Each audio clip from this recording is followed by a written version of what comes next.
Ako nga pala si Nibbler. Halos isang buwan na rin nung ako ay sumampa. Isa nga pala akong seaman.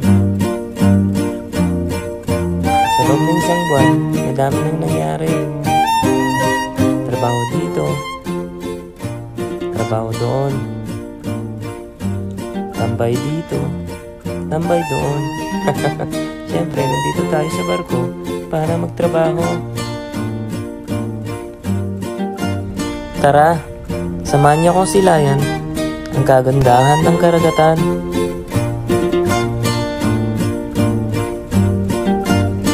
Kasing ganda ng dagat ang kalangitan. O sa mga nagtataka at magtatanong kung bakit nandyan ako sa proa, ito kasi ang trabaho ay duty ng 4 to 8. Trabaho ko kasi ang magsunda araw-araw. Kaya sumigway muna ako dito sa proa. O diba? Na-amaze lang kasi ako. Ang ganda ng umagang ito. At galing nga pala kaming Brazil papuntang Nigeria. Sa 2 linggong biyahe, ganito lang lumilipas ang aming araw.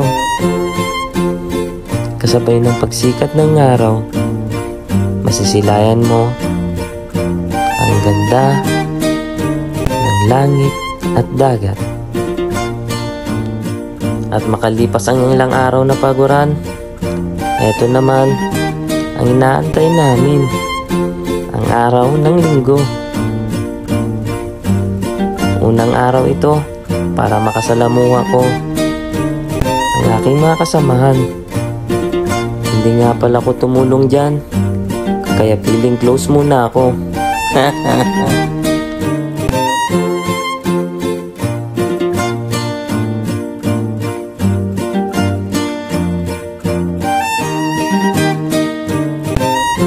Ito nga pala si Boson at Mayor.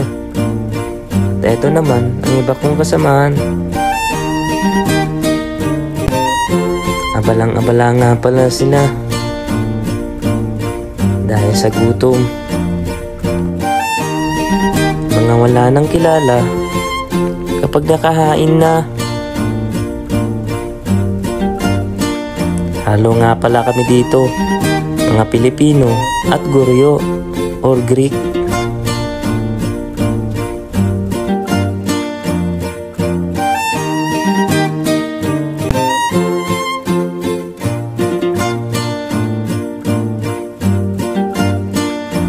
Hindi ko na pala sila maisa-isang maipakilala dahil nakalimutan ko mga pangalan nila.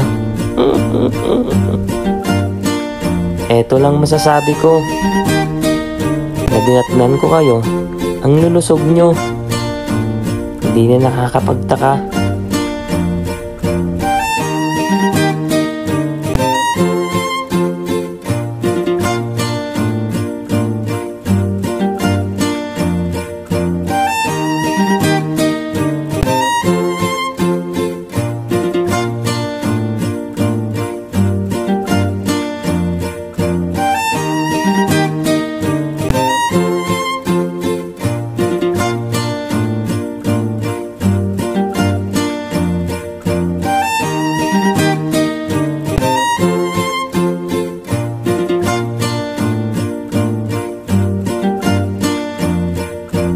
At syempre, hindi naman tayo magpapalugi dyan.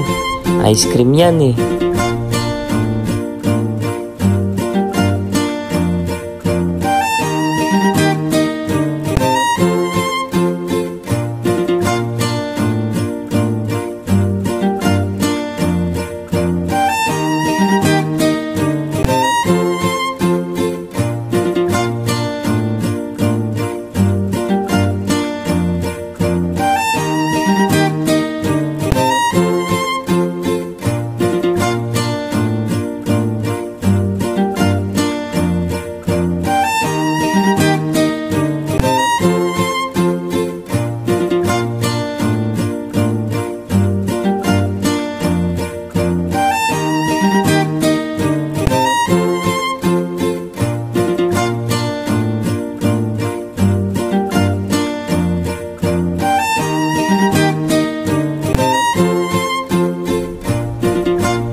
eto nga pala ang pangalan ng barko namin.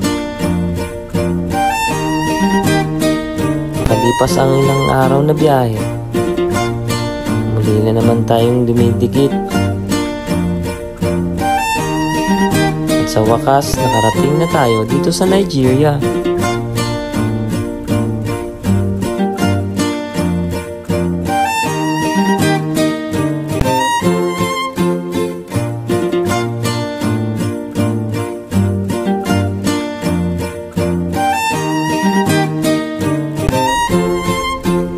At umpisa na naman nga pala ng trabaho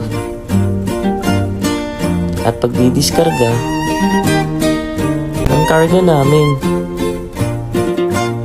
Nagka-problema nga pala ang crane sa unang araw.